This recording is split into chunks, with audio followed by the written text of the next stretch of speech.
Computer ও পরিবেশ নিয়ে আলোচনা করতে যেয়ে আগের এপিসোডে আমরা হার্ডওয়্যারের উদ্ভাবন এবং তার অ্যাপ্লিকেশনের মধ্য দিয়ে আমাদের পরিবেশ কিভাবে দূষিত হয় এবং সেই পরিবেশকে দূষণমুক্ত করবার জন্য উপায়গুলো কি খুব সংক্ষেপে আমরা সেটা আলোচনা করেছি। এখন আলোচনা করব সফটওয়্যার নিয়ে। সফটওয়্যার এবং পরিবেশ। সফটওয়্যার একটি প্রযুক্তি। আমরা আগেই বলেছি যে কোনো প্রযুক্তি উদ্ভাবন এবং তার অ্যাপ্লিকেশনের মধ্য দিয়ে কোনো না কোনো ভাবে পরিবেশকে দূষিত করবে। পরিবেশের যে অংশগুলো আছে, যেমন বায়োস্ফিয়ারের কথা বলি, অ্যাটমসফিয়ারের কথা বলি, কিংবা লিথোস্ফিয়ারের কথা বলি, কোনো না কোনো স্ফিয়ারে যদি তার দূষণটা হয়, টেকনোলজির প্রভাবে দূষিত হবে পরে পরিবেশ কোনো অংশ, তাহলে সেই অংশের প্রভাব পরিপূর্ণভাবে পরিবেশ ব্যবস্থা বা ইকোসিস্টেমের উপরে পড়ে। এবং ইকোসিস্টেম যখন ইমব্যালেন্সড হয়ে যায়, তখন সেটা সাংঘাতিক একটা সমস্যা হিসেবে আমাদের সামনে উপস্থিত হয়।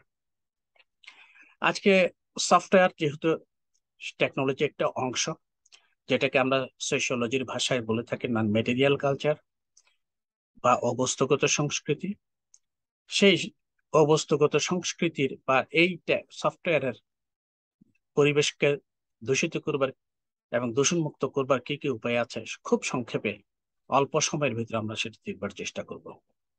আমি কোনো এক আলোচনায় বলেছিলাম যে সফটওয়্যার প্রথম দিকে আমরা দেখেছি প্রায় সফটওয়্যার গুলো হচ্ছে প্ল্যাটফর্ম ডিপেন্ডেন্ট। আমরা জানি কম্পিউটার জগতে আইবিএম ইন্টারন্যাশনাল বিজনেস মেশিনের একটা স্ট্যান্ডার্ড ছিল এবং ম্যাকিনটশ বা অ্যাপেলের একটা স্ট্যান্ডার্ড ছিল, এবং দুটোর অপারেটিং সিস্টেম আলাদা। প্রথম দিকে আমরা লক্ষ্য করি অ্যাপেলের অপারেটিং সিস্টেম ছিল গ্রাফিক্যাল ইউজার ইন্টারফেস নির্ভর। গ্রাফিক্যাল ইউজার ইন্টারফেস মানে হচ্ছে যে ছবির মধ্য দিয়ে, গ্রাফের মধ্য দিয়ে আমরা নেভিগেট করে আমরা একটা কাজ সফটওয়্যারের মাধ্যমে ইনস্ট্রাকশন দিয়ে হার্ডওয়্যার দিয়ে কাজটা সম্পন্ন করতে পারি। গ্রাফিক্যাল ইউজার ইন্টারফেস আমরা মুখোমুখি কম্পিউটারের সঙ্গে আমি যে ইন্টারাক্ট করি, সে ইন্টারাক্ট করবার ফেস টু ফেস যে রিলেশনশিপ, সেটা হচ্ছে ইন্টারফেস। সেই ইন্টারফেসটা গ্রাফিক্যাল ইউজার ইন্টারফেস ছিল। কিন্তু আইবিএম বা ইন্টারন্যাশনাল বিজনেস মেশিনের তখনকারও আমরা তখন প্রথমে ছিল ক্যারেক্টার লাইন ইন্টারফেস, অর্থাৎ যে আমরা জানি যে সেটা ছিল কমান্ড ভিত্তিক। সেখানে যিনি কম্পিউটার অপারেট করেন তাকে কতগুলো কমান্ড মুখস্থ করে রাখতে হয়, এবং কমান্ডগুলোর যে সিনট্যাক্স আছে সেখানে যদি ভুল হয়, তাহলে কোনো অবস্থায় সিনট্যাকটিক্যাল এরর যদি থাকে, তাহলে তার কমান্ড দিয়ে কোনোভাবে কম্পিউটারে কোনো কাজ সম্পন্ন করা যায় না। কিন্তু এই অপারেটিং সিস্টেম প্রথমে যেটা ছিল সেটা ছিল ডিস্ক অপারেটিং সিস্টেম, ডস বলা হতো সংক্ষেপে যাকে। এই অপারেটিং সিস্টেমের স্পেস হাঙ্গ্রি প্রোগ্রাম ছিল না, অত্যন্ত অল্প স্পেসের মধ্যে হার্ড ডিস্কের সে জায়গা করে নিত, স্থান করে নিত। আমরা গত আলোচনায় বলেছি যে যদি স্পেস সাশ্রয়ী হয়, তাহলে সেটাকে আমরা বলি ইকো ফ্রেন্ডলি প্রোগ্রাম বলি বা টেকনোলজি বলি। যদি স্পেস সাশ্রয়ী হয়, স্পেস খুব বেশি দখল না করে। আমরা জানি পৃথিবীর, যেমন আমরা যদি উদাহরণ হিসেবে আলোচনা করি, যেমন সারা পৃথিবীতে মানুষের সংখ্যা আজ থেকে 3000 বছরের আগে ছিল অতি সামান্য, এবং একটা ব্যালেন্সের মধ্যে ছিল প্রকৃতি। আমাদের যে বনজ সম্পদ, মানুষের বায়োস্ফিয়ারের যে অংশ, মানুষ, অন্যান্য প্রাণী, তার মধ্যে একটা ব্যালেন্স ছিল। কিন্তু সায়েন্স অ্যান্ড টেকনোলজির অ্যাপ্লিকেশনের মধ্যে দিয়ে মানুষের সংখ্যা বেড়েছে, প্রলিফারেশন হয়েছে, মাশরুমিং হয়েছে। মানুষ এখন 750 কোটির উপরে সারা পৃথিবীতে বাস করছেন। কিন্তু সেই অনুযায়ী মানুষের আবাসস্থল নির্মাণের জন্য, খাদ্য উৎপাদনের জন্য আমাদের স্পেস বাড়াতে হয়েছে। তার ফলে দেখা গেছে বনাঞ্চল উজাড় হচ্ছে। শুধু তাই নয়, বনাঞ্চল উজাড় হচ্ছে তাই নয়, আমাদের যে জমি, খাদ্য উৎপাদনের যে জমি, তার সংখ্যাও কমে আসছে। উষ্ণায়ন হচ্ছে, আমরা সবাই জানি সারা পৃথিবীতে যেসব সমস্যা হচ্ছে তার একটা বড় কারণ হচ্ছে প্রলিফারেশন অফ, মানে প্রলিফারেশন বলবো না, আমরা বলবো যে মানুষের increases of human population population গ্রোথটা এত বেশি ইমব্যালেন্স হয়ে গেছে। যে আমি বায়োস্ফিয়ারের কথা বলবো, বায়োস্ফিয়ারের মধ্যে ইমব্যালেন্স হয়ে গেছে, লিথোস্ফিয়ারকে তার ইম্প্যাক্ট হচ্ছে, তার অ্যাটমসফিয়ারে ইম্প্যাক্ট হচ্ছে, তার যার ফলে ইকোসিস্টেমটা একটা একটা ভয়ানক অবস্থার মধ্যে পতিত হয়েছে। এর মধ্যে কম্পিউটার প্রযুক্তি একটা আমরা বলবো একটা প্রযুক্তি মাত্র, যার অ্যাপ্লিকেশনের মধ্য দিয়ে কিভাবে আমরা পরিবেশকে দূষিত করি সেটাই আলোচনা করবার চেষ্টা করছি। তো যে কথা বলছিলাম যে ডিস্ক অপারেটিং সিস্টেম অল্প স্পেস দখল করে, এটা যদি বেশি স্পেস দখল করে তাহলে সেটাকে আমরা বলি যে স্পেস হাংরি প্রোগ্রাম। স্পেস আমরা জানি, যেমন আমরা বললাম এই ভূমণ্ডলে আমাদের স্পেস কমে আসছে মানুষের সংখ্যা বৃদ্ধি পাওয়ার কারণে, ঠিক একইভাবে যদি আমরা কম্পিউটার জগতে স্পেস হাংরি প্রোগ্রামগুলো ইনস্টল করতে শুরু করি এবং সেগুলো ব্যবহার করতে শুরু করি, তাহলে দেখা যাবে যে আমাদের যে খনিজ সম্পদকে আহরণ করতে হচ্ছে বেশি, আমাদের সেগুলোকে প্রসেস করবার জন্য আমাদের ইন্ডাস্ট্রি তৈরি করতে হচ্ছে, সেগুলোকে প্রসেস করে ফিনিশ গুডস এর প্রোডাক্ট হিসেবে বাজারে বিকন বেচবার জন্য আমাদের দরকার হচ্ছে জনসংখ্যার বৃদ্ধি, ইত্যাদি ইত্যাদি। এইসব কারণে আমরা দেখা যাচ্ছে যে আসলে এগুলো আমাদের শেষ স্তর যে একটা পরিবেশের উপরে তার একটা বিশাল প্রভাব পড়ে এবং পরিবেশ বিদূষিত হতে শুরু করে, দূষণ শুরু হয়। সুতরাং আমরা স্পেস হাংরি প্রোগ্রাম যে কম্পিউটারের মধ্যে, সেটাকেও আমরা মিনিমাইজ করার চেষ্টা করি। এই অর্থে যদি বলি ডস বা ডিস্ক অপারেটিং সিস্টেম, আমরা গ্রাফিক্যাল ইউজার ইন্টারফেস থেকে একটা ভালো প্রোগ্রাম, ইকো ফ্রেন্ডলি প্রোগ্রাম যদি বলি, তাহলে কিন্তু একেবারে শতভাগ শুদ্ধ হবে না। কারণ হচ্ছে আমরা যে প্রযুক্তিটা ব্যবহার করি তার বেনিফিট কস্ট অ্যানালাইসিস করতে হবে।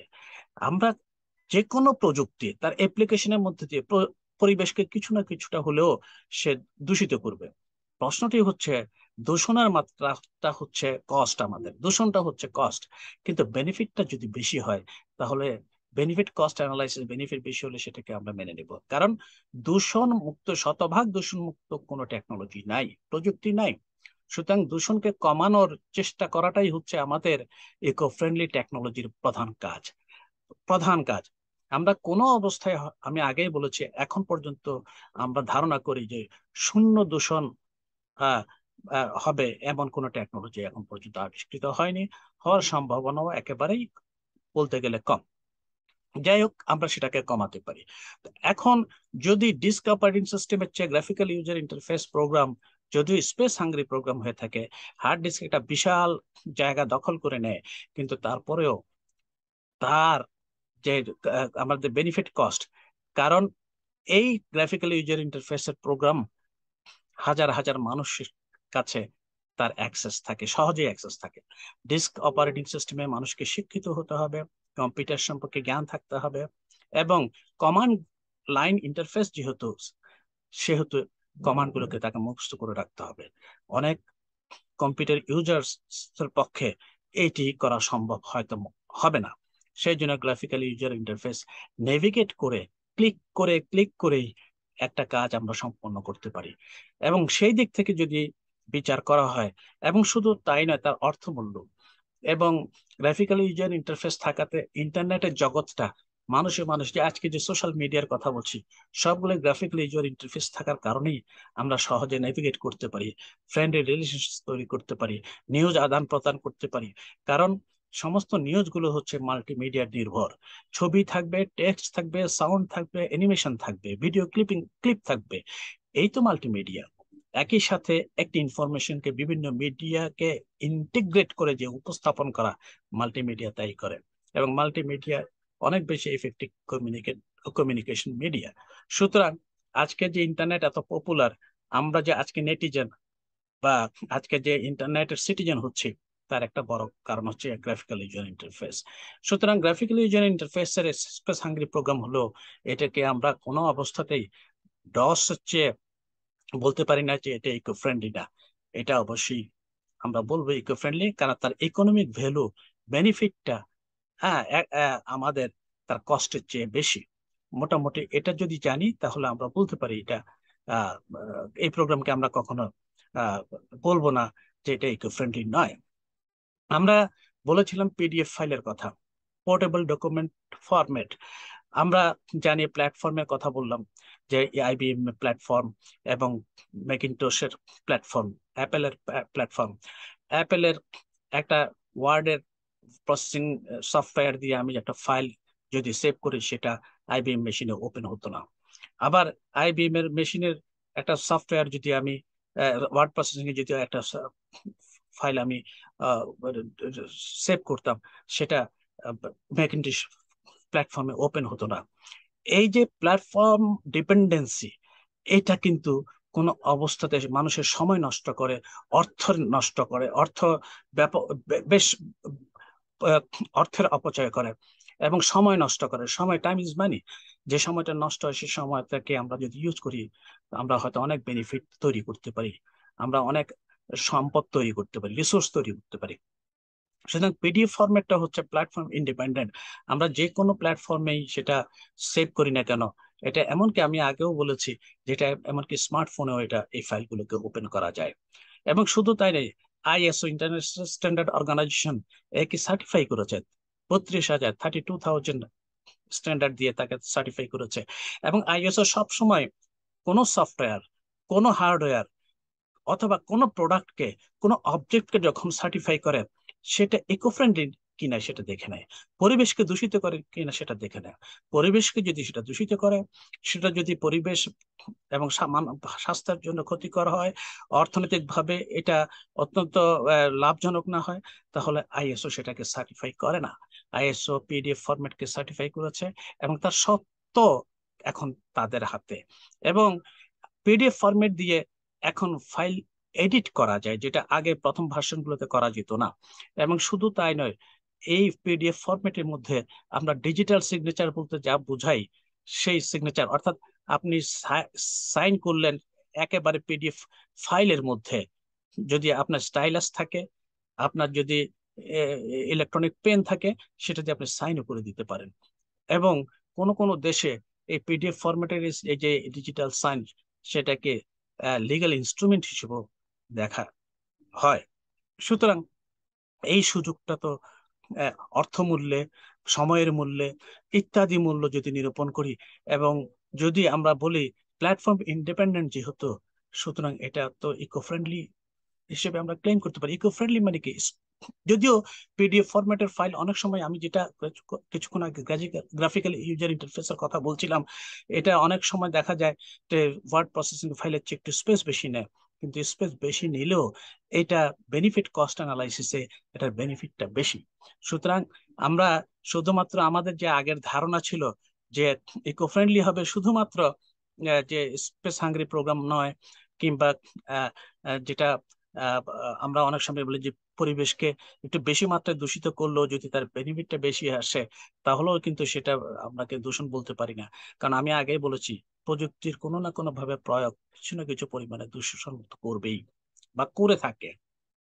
সেই দিক থেকে পিডিএফ ফরম্যাটটাকেও আমরা অনেক সময় বলে থাকি এটা একটা ভালো প্রোগ্রাম, এটাকে আমরা ডেফিনেটলি, এটা আইএসও সার্টিফিকেশন পেয়েছে, সুতরাং এটা একটা ইকো ফ্রেন্ডলি প্রোগ্রাম। এবং শুধু তাই নয়, এটাকে আগেও বলেছি, এটা ভার্সন ইন্ডিপেন্ডেন্টও। অর্থাৎ সেই 2003 সালের ভার্সন আর 2011 সালের ভার্সন, 2003 সালের ভার্সনে যে সেভ করা ফাইল, সেটা কিন্তু 2011 সালে ওপেন হচ্ছে পিডিএফ ফরম্যাটে। তার অর্থ হচ্ছে যে যেটা ওয়ার্ড প্রসেসিং এ আরটিএফ কিংবা ডক, ডিওসি, ডিওসি এক্স ফরম্যাটে যে ফাইল সেভ করি, সেটা হয়তো অন্যান্য প্ল্যাটফর্ম ডিপেন্ডেন্ট কোনো হার্ডওয়্যার সিস্টেমের মধ্যে সেটা ওপেন হচ্ছে না। সুতরাং এই যে ইউনিভার্সালিটি, অর্থাৎ সার্বজনীনতা, সেটি কিন্তু সফটওয়্যার যদি থাকে, তাহলে সেটাকেও আমরা ইকো ফ্রেন্ডলি হিসেবে ট্রিট করতে পারি। আমরা কিছু কিছু ক্ষেত্রে আমরা বলি, যেমন ফাইল ফরম্যাটের ক্ষেত্রে আমি যদি ওয়ার্ড প্রসেসিং এর কথাই চিন্তা করি, ওয়ার্ড প্রসেসিং ফাইলের মধ্যে আমরা জানি, যেমন একটা ফাইল আমরা ফাইল এক্সটেনশনের কথা জানি, যে কোনো ফাইলকে আমরা তার এক্সটেনশন দিয়ে আমরা চিনতে পারি সেটাকে ওয়ার্ড প্রসেসিং এর ফাইল, অথবা সেটা পিডিএফ ফাইল, অথবা সেটা ইমেজ ফাইল। যেমন স্টার ডট বিএমপি এটা একটা image file, star dot JPG এটা একটা হচ্ছে image file, star dot DOC এটা হচ্ছে word processing file, DOC X এটা হচ্ছে ওয়ার্ড প্রসেসিং ফাইল। এই ফাইলগুলোর বৈশিষ্ট্য আলাদা। কেন বৈশিষ্ট্য আলাদা? কারণ প্রত্যেকটা ফাইলের কিছু বৈশিষ্ট্য আছে, যে বৈশিষ্ট্যগুলো অন্য ফাইল থেকে একটু ভিন্ন। যেমন ডিওসিএ এবং RTF, rich text format, rich text ফরম্যাটের নামেই বলে দিচ্ছে, যেটা এক্সটেনশন আরটিএফ। এই রিচ টেক্সট ফরম্যাট বলে দিচ্ছে এটা ডিওসির চেয়ে একটু রিচ।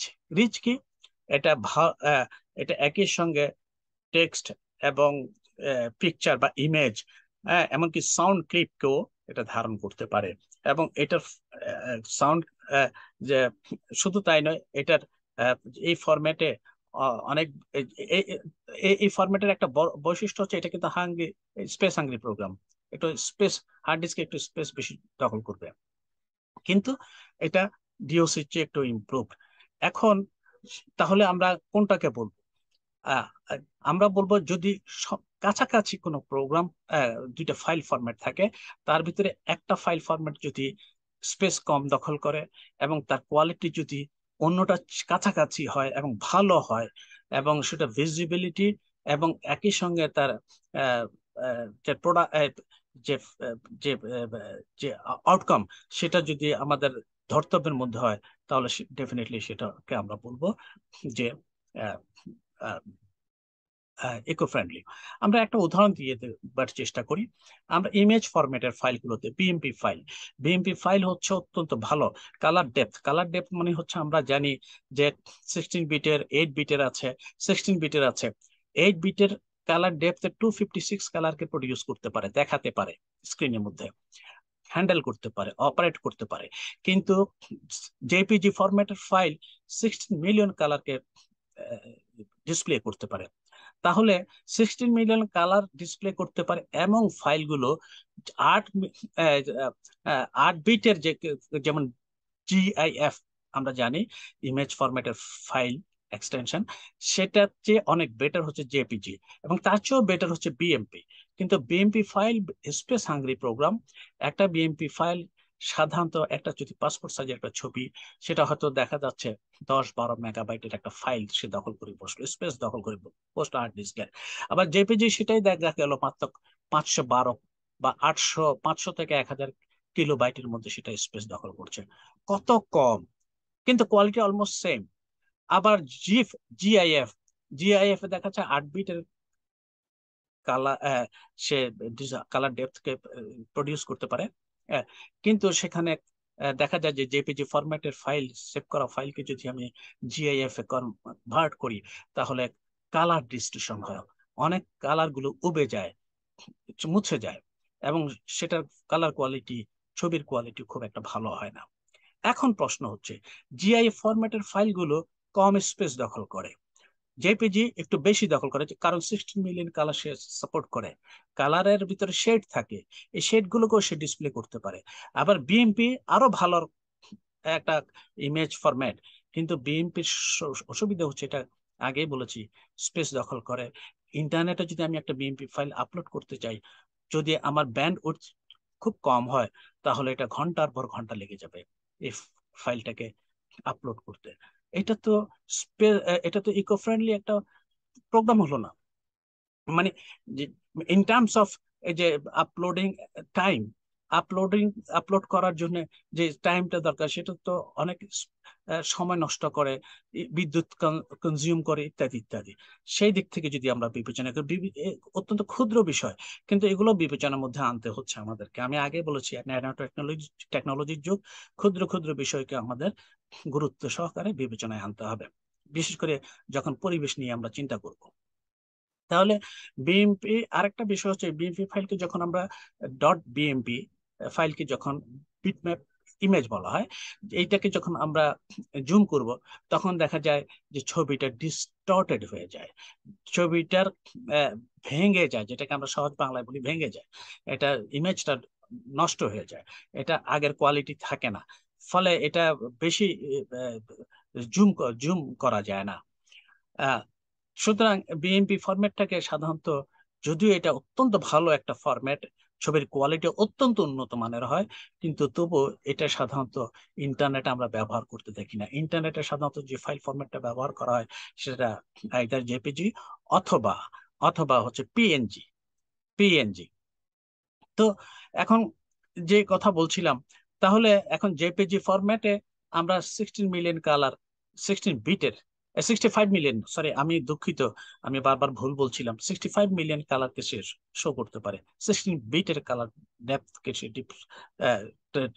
ডিসপ্লে করতে পারে। এই জেপিজি ফরম্যাটের ফাইলগুলো কেন বিএমপি ফল, আমরা বিএমপি ফরম্যাটের ফাইল না ইউজ করে আমরা জেপিজি ফরম্যাটের ফাইল ব্যবহার করি, তার একটা বড় কারণ হচ্ছে কিছু আমাদের দেখবার, আমরা যা দেখি শুনি তার ভিতরে কিছু ত্রুটি থাকে সব সময়। মানুষের হিউম্যান বডির যে সেন্সরি অর্গান আছে সেগুলো সবকিছুকে আইডেন্টিফাই করতে পারে না। যেমন কানে শোনা, আমরা 20 হার্স থেকে 20,000 হার্স পর্যন্ত শুনি, যে সাউন্ডটা শব্দটা তৈরি হয়, তার কম ফ্রিকোয়েন্সির এবং বেশি ফ্রিকোয়েন্সি গুলো আমরা শুনতে পাই না। এই যে একটা সীমাবদ্ধতা মানুষের হিয়ারিং এর ক্ষেত্রে, সেটা আছে বলে আমরা সুস্থ থাকি। যদি তার কম ফ্রিকোয়েন্সির শব্দ শুনতাম তাহলে আমরা সুস্থ থাকতে পারতাম না। কারণ এই পৃথিবীতে প্রতি মুহূর্তে প্রতি অনেক শব্দ সৃষ্টি হচ্ছে, আওয়াজ হচ্ছে, যেগুলো আমরা শুনতে পাই না। সেজন্য আমরা সুস্থভাবে বেঁচে থাকতে পারি। এই যে লিমিটেশন, হ্যাঁ, এই লিমিটেশনের একটা আমরা দেখার ক্ষেত্রেও আছে, হ্যাঁ, ত্রুটি আছে, এরর বলা হয়। হ্যাঁ, আমাদের ভিশনের ক্ষেত্রে একটা এরর আছে। সেটা কি, আমরা যে এই যে 16 মিলিয়ন কালার শো করতে পারে জেপিজি ফরম্যাট, একটা ছবি, সেখানে কালার শেড থাকে। আমরা জানি লাল থেকে গোলাপি, এখানেও হাজার হাজার শেড আছে। এই শেড গুলোকে ডিসপ্লে করতে পারে জেপিজি, কিন্তু বিএমপির মতো পারে না। বিএমপি 24 বিটের কালার প্রডিউস করতে পারে এবং ডিসপ্লে করতে পারে। তাহলে পার্থক্য হচ্ছে বিএনপির জায়গায় আমরা কেন জেপিজি ফরম্যাটটাকে ইউজ করি? এই জন্য যে আমাদের যে বললাম লিমিটেশন আছে দেখবার ক্ষেত্রে, সেটা হচ্ছে কি, যে ছবির অনেকগুলা বিএমপি ফরম্যাটের ফাইলকে যখন জেপিজি তে কনভার্ট করি, অনেক কালার শেড ডিসঅ্যাপিয়ার হয়ে যায়, মুছে যায়, কিন্তু আমাদের চোখ সেটাকে আইডেন্টিফাই করতে পারে না। ওই যে কিছুক্ষণ আগে বললাম, আমাদের শোনার ক্ষেত্রে যেমন ত্রুটি আছে, সব ফ্রিকোয়েন্সির সাউন্ড আমরা শুনি না, ঠিক আমি দেখার ক্ষেত্রে কালার শেড আমরা অনেক সময় আইডেন্টিফাই করতে পারি না। এবং পারি না বলেই জেপিজি ফরম্যাটের যে, যখন বিএমপি ফরম্যাটের ফাইলকে আমরা জেপিজি ফরম্যাটে কনভার্ট করি, তার অনেক কালার উবে গেলেও আমাদের চোখ সেটা আইডেন্টিফাই করতে পারে না। মনে হয় যেন আগে যে ছবিটা দেখছিলাম সেই ছবিটাই দেখছি। এই যে কোয়ালিটির ক্ষেত্রে মোটামুটি আমাদের কিছু ডিফেক্ট, মানে বডিলি ডিফেক্ট যেটা বা দেখবার ক্ষেত্রে যে ত্রুটি আছে, সেই ত্রুটির কারণে জেপিজি কে বিএমপির মতোই একটা কোয়ালিটি সম্পন্ন সফটওয়্যার মনে হয়। এবং সেই জন্য ইন্টারনেটে এক সময় মূলত জেপিজি ফরম্যাটের ফাইলগুলি ব্যবহার করা হতো। এবং এখন অবশ্য পিএনজি, হ্যাঁ, বেশিরভাগ ক্ষেত্রে পিএনজি ফরম্যাটের ফাইলগুলোকে ব্যবহার করা হয়। জিআইএফ, আমরা জানি ইন্টারনেটে সাধারণত স্টিকারের ক্ষেত্রে জিআই ফরম্যাটটা ব্যবহার করা হয়। সেখানে কালার ডেপথ আপনারা লক্ষ্য করবেন অত্যন্ত আহ, কম, সলিড কালারই বেশি ব্যবহার করা হয়। সেখানে কালার যে, যেহেতু 8 বিট সে ডিসপ্লে করতে পারে, সেই জন্য কালারের ইমেজের কোয়ালিটি খুব একটা ভালো হয় না। এখন তাহলে কি জিআইএফ ফরম্যাটকে, যেহেতু এটা 8 বিটের এবং স্পেস কম দখল করে, তাহলে এটা কি কি বলবো ইকো ফ্রেন্ডলি? না, ইকো ফ্রেন্ডলি যে আগে বললাম যে এটা নিয়ে একটা ভুল সিদ্ধান্ত আসতে পারে। আমাদের দেখতে হবে বেনিফিট কস্ট। জেপিজি ফরম্যাটের বেনিফিটটা বেশি, কারণ এটার কোয়ালিটি, পিকচার কোয়ালিটি একেবারে বিএমপি ফরম্যাটের মতো, কিন্তু এটা স্পেস বিএমপি ফরম্যাটের চেয়ে অনেক অনেক কম স্পেস দখল করে, এবং খুব তাড়াতাড়ি এটা আপলোড করা যায়। ন্যারো ব্যান্ডের কানেক্টিভিটির মধ্যে দিয়ে ইন্টারনেটে এটাকে আপলোড করা যায়, ডাউনলোড করা যায়। সুতরাং এই ফরম্যাটটা আমরা ধরে নিই যে এটা আসলে একটা ভালো প্রোগ্রাম। এবং ভালো প্রোগ্রাম মানে হচ্ছে স্পেস কম দখল করে, ভালো প্রোগ্রাম মানে হচ্ছে সময় কম নেয়, ভালো প্রোগ্রাম হচ্ছে মানে হচ্ছে এটা ইলেকট্রিসিটি কনজাম্পশন কম, ইত্যাদি ইত্যাদি আরো অনেকগুলো ফিচার থাকতে পারে। সুতরাং জেপিজি ফরম্যাটটাকে আমরা বলবো এটা হচ্ছে ইকো ফ্রেন্ডলি একটা প্রোগ্রাম। কিসের থেকে যদি তুলনা করতে হবে বিএমপি ফরম্যাটের চেয়ে। এইভাবে এই বিষয়গুলো আমরা আগে কখনোই কম্পিউটার আলোচনায় আলোচনা করা হয়নি। কিন্তু আইএসও সার্টিফিকেশনের আওতায় আসবা যেসব সফটওয়্যার গুলো আসছে, সেখানে কিন্তু পরিবেশকে দূষণমুক্ত রাখা, পরিবেশকে দূষণমুক্ত রাখবার উপায়, যেমন হার্ডওয়্যারের ক্ষেত্রে টেকনোলজি আমরা এর কথা বলেছি, এরগনোমিক্যালি ডিজাইনড ডিভাইসের কথা বলেছি, ঠিক তেমনি আমাদের যে সফটওয়্যারের ইনভেনশনস এবং প্রোগ্রামগুলো তৈরি করা হয়, সেই ক্ষেত্রে কিন্তু আমাদের লক্ষ্য রাখতে হবে যে প্রোগ্রামগুলো যাতে স্পেস কম দখল করে, এবং যে প্রোগ্রামগুলো থাকে সেগুলো যাতে আমাদের বেনিফিট কস্ট অ্যানালাইসিসে বেনিফিটটা কস্টের চেয়ে বেশি আমাদের কাছে আমাদেরকে দিতে পারে, সেই ধরনের প্রোগ্রামগুলোকে আমরা এক্সিকিউট করার চেষ্টা করব। আমাদের আরো, আমরা যদি বলি, আমাদের আরো এই ধরনের বহু আহ, আমরা উদাহরণ দিয়ে বলতে পারি যে যে সফটওয়্যার গুলো যে সফটওয়্যার গুলো এখন উদ্ভাবন হচ্ছে। সফটওয়্যার মানে কি? ইনস্ট্রাকশন। ইনস্ট্রাকশন কি? একটা হার্ডওয়্যারের সঙ্গে আহ, তাকে কাজ করানোর জন্য তার ভাষায় কথা বলা। আমরা জানি যে ইনস্ট্রাকশন গুলো দেওয়া হয় সেগুলো মানুষ তৈরি করেছে। যেমন ভিজুয়াল বেসিক আছে, সি আছে, C++ আছে, ইত্যাদি ভাষা, ল্যাঙ্গুয়েজ, এগুলো মানুষ তৈরি করেছে। মানুষের এই তৈরি করা ভাষাকে কম্পাইলার থাকে, ইন্টারপ্রেটার থাকে, সে কম্পাইলার ইন্টারপ্রেটার সেগুলো প্রোগ্রাম, সেগুলো সেটাকে ট্রান্সলেট করে দেয় মেশিন ল্যাঙ্গুয়েজে। কম্পিউটার বা হার্ডওয়্যার বা ডিভাইসেস গুলো শুধু বোঝে, সিপিইউ শুধু বোঝে মেশিন ল্যাঙ্গুয়েজ। সেই মেশিন ল্যাঙ্গুয়েজটা দিয়ে কমান্ড করে আমরা কম্পিউটারের যে, যেমন প্রিন্টিং এর কথা বলেছি, প্রিন্ট করিয়ে নিতে পারি। সুতরাং এই যে প্রসেসটা, এই প্রসেসের ক্ষেত্রে ল্যাঙ্গুয়েজের ক্ষেত্রেও আমরা ল্যাঙ্গুয়েজের পরিবর্তন হচ্ছে, ল্যাঙ্গুয়েজের ট্রান্সলেশন হচ্ছে, ভার্সন বের হচ্ছে, নতুন নতুন ভার্সন বের হচ্ছে ল্যাঙ্গুয়েজের।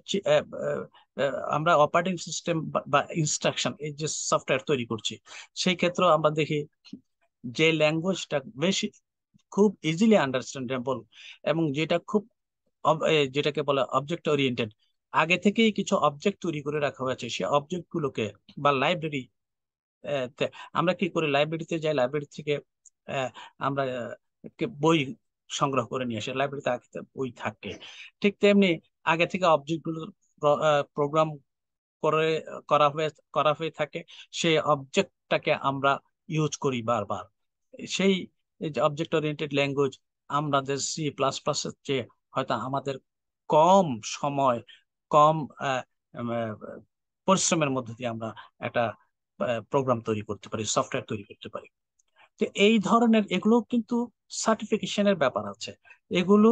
আহ, আহ, এবং শুধু দাঁড়িয়ে খুব সহজভাবে যদি সেটা ইন্টারপ্রেটার এবং কম্পাইলার দিয়ে আমরা মেশিন ল্যাঙ্গুয়েজে রূপান্তর করবার সম্ভাবনা দেখতে পাই, সেসব প্রোগ্রামকে আমরা নিশ্চয়ই আহ, আহ, বলবো যে এগুলো পরিবেশ বান্ধব প্রোগ্রাম।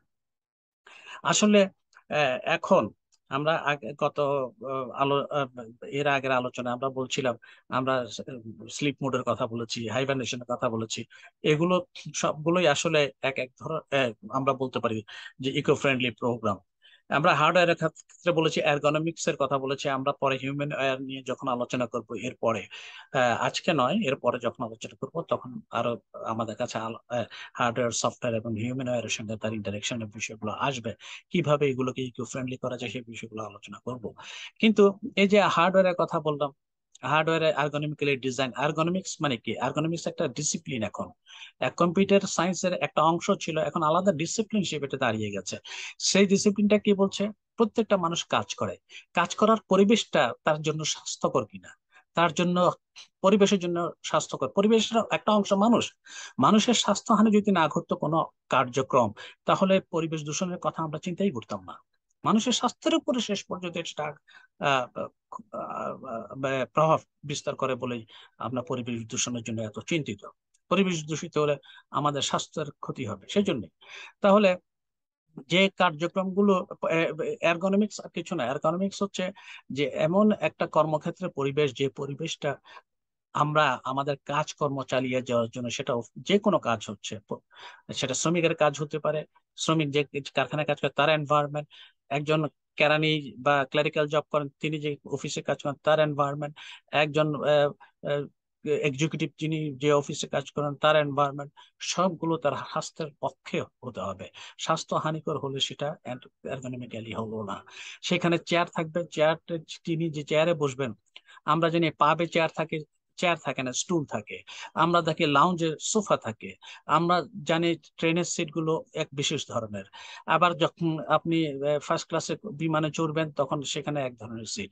এই যে ভিন্ন ভিন্ন আপনার ওয়ার্কিং এনভায়রনমেন্ট, আপনার কাজ করবেন এনভায়রনমেন্ট যে ভিন্ন ভিন্ন হচ্ছে, সেখানে সোফা থেকে বসবার অবস্থা থেকে জানালা, একটা অফিসে যদি জানালা না থাকে তাহলে সেটা স্বাস্থ্যকর হতে পারে না। এইগুলো অর্থাৎ মানুষের ওয়ার্কিং এনভায়রনমেন্ট, মানুষের তার সঙ্গে ইন্টারাকশনস এবং তা মানুষের স্বাস্থ্যের জন্য হানিকর কিনা এগুলো নিয়ে আলোচনা করে। আপনি যখন কম্পিউটারের সামনে বসে থাকবেন, কম্পিউটার ইউজ করবেন, তখন এই কম্পিউটারের এই যে ব্যবহারের মধ্য দিয়ে আপনার স্বাস্থ্য কিন্তু একটা বিশাল ক্ষতিকর অবস্থার সৃষ্টি হতে পারে। সেটা জানার আহ, বিষয় এবং সেটা সমাধানের বিষয়ে আলোচনা করে এরগোনমিক্স। শুধু এই কম্পিউটার না, যে কোনো ওয়ার্কিং এনভায়রনমেন্টের বিষয় নিয়ে আলোচনা করে। তো এই এরগোনমিক্যালি ডিজাইন, আমার সোফাটা হতে হবে এরগোনমিক্যালি ডিজাইন। আমার যে কলম ব্যবহার করবো সেটা এরগোনমিক্যালি ডিজাইন, যাতে আমি গ্রিপে ধরে বা আমি যদি দুই আঙ্গুলের মাঝে ধরে সেটাকে লিখতে পারি সুস্থভাবে। সেটা যদি খুব মোটা হয় বা সেটা হাতের জন্য, আঙ্গুলের জন্য এটা আহ, ব্যথার তৈরি করে আমি লিখতে গেলে, তখন সেটা এরগোনমিক্যালি ডিজাইন হবে না। প্রত্যেকটা ডিভাইস, গাড়ি থেকে শুরু করে, আমরা জানি এয়ারপ্লেন বা এয়ারক্রাফট কি করে এরোডাইনামিক, এরোডাইনামিক মানে যাতে দ্রুত বাতাসের কাটিয়ে সে চলতে পারে, স্পিড দিতে পারে, গিয়ার আপ করতে পারে স্পিডকে। হ্যাঁ, কিন্তু এটা হচ্ছে এরোডাইনামিক, বাতাসের মধ্যে দিয়ে দ্রুত যে ধাবমান বেগে যাওয়ার একটা টেকনোলজি, বা সেটা হচ্ছে কি এয়ারোডাইনামিক ডিজাইন। তো এইগুলো সবগুলো হচ্ছে কোনো না কোনো ভাবে আমাদের এই যে টেকনোলজি, এবং বিশেষ করে আমরা আমাদের কর্ম পরিবেশে আলোচনার এরগোনমিক্যালি ডিজাইন ডিভাইস গুলো তৈরি করবার কথা এখন বলা হচ্ছে।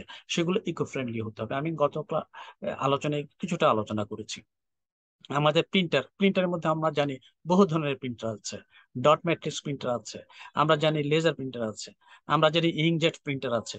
কোন প্রিন্টার, কিছু প্রিন্টার আছে যে দ্রুত সেটা প্রিন্ট করে দিতে পারে, 1 মিনিটে 300 পৃষ্ঠা প্রিন্ট করতে পারে, বা 200 পৃষ্ঠা বা 100 পৃষ্ঠা যাই হোক প্রিন্ট করতে পারে। সেটা কি আমরা বলবো ইকো ফ্রেন্ডলি? নাকি যেটা আস খুব স্লোলি প্রিন্ট করে, 1 মিনিটে হয়তো 4 পৃষ্ঠা, 6 পৃষ্ঠা, 10 পৃষ্ঠা প্রিন্ট করে, কিন্তু সেটার যে ইঙ্কটা ইউজ করা হয় অথবা সেটা যে আহ, আহ, যে কালি ব্যবহার করা হয় সেটা পরিবেশকে দূষিত করে কম, অথবা যেটা খুব দ্রুত কাজ করে সেটা পরিবেশকে দূষিত করে বেশি? কোনটা? ওই যে বললাম, বেনিফিট কস্ট অ্যানালাইসিস আমাদের করতে হবে। বেনিফিট বেশি, কস্ট যদি কম হয় তাহলে অবশ্যই সেটাকে আমরা গ্রহণ করতে রাজি আছি। সুতরাং টেকনোলজি সফটওয়্যারের ক্ষেত্রেও কিন্তু আজকাল ভাবা হচ্ছে যে সেটা মানুষের স্বাস্থ্যের জন্য, সময়ের জন্য, অর্থের জন্য সাশ্রয়ী কিনা। যদি সাশ্রয় হয়, এবং শুধু তাই নয়, যে সফটওয়্যার কিন্তু আমরা আগে বলেছি, এই যে গত আলোচনা আমি বলেছি, স্লিপ মোড অথবা হাইভারনেশন বা স্ক্রিন সেভার, এগুলো কিন্তু আমাদের হার্ডওয়্যারকে ধ্বংসর বা ক্ষতির সম্মুখীন হওয়া থেকে রক্ষা করে। সেই দিক থেকে এগুলো ইকো ফ্রেন্ডলি। ঠিক তেমনি আজকাল সফটওয়্যার যখন যখন এই সেট অফ ইনস্ট্রাকশন আমরা তৈরি করি হার্ডওয়্যারকে পরিচালিত করবার জন্য, তখন এই বিশেষ দিকগুলো আমাদের নজরে রাখতে হয়। এবং সফটওয়্যার সেজন্য আইএসও সার্টিফিকেশন মার্কিং এর আওতায় চলে আসছে। একটা জিনিস মনে রাখা দরকার, আইএসও কথা আগেই বলেছি আমি, আইএসও কিন্তু সব সময় যে কাজটা করে সেই কাজটা হচ্ছে ইকো ফ্রেন্ডলি কিনা, পরিবেশকে দূষিত করে কিনা। শেষ করব, আইএসওর 16 বিট আমরা জানি যে, এটা আমি বহুবার আলোচনা করেছি, যে আমরা যে ভাষা পৃথিবীতে যে 8 বিটের যে কোডিং সিস্টেম, হ্যাঁ আজকে কোডিং সিস্টেম, সেখানে মাত্র 256টা ক্যারেক্টারকে কোড করা যায়। কিন্তু সারা পৃথিবীতে ভাষা তো হচ্ছে হাজার হাজার। চীনা ভাষাতেই রয়েছে প্রায় 4000 ক্যারেক্টার, বাংলা ভাষা আছে, হিন্দি ভাষা আছে, এইভাবে আরবি ভাষা আছে।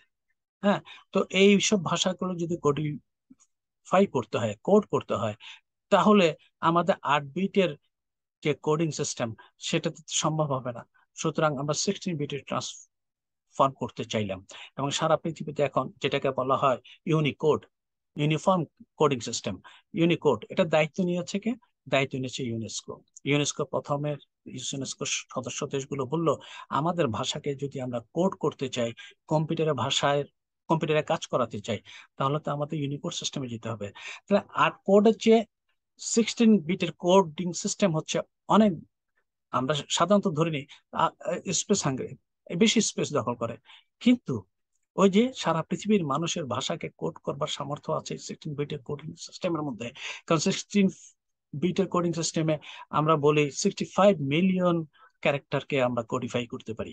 সেই ক্ষেত্রে মাত্র 65 মিলিয়ন তো প্রয়োজন হবে না ক্যারেক্টার, সারা পৃথিবীতে এত ক্যারেক্টার নাই।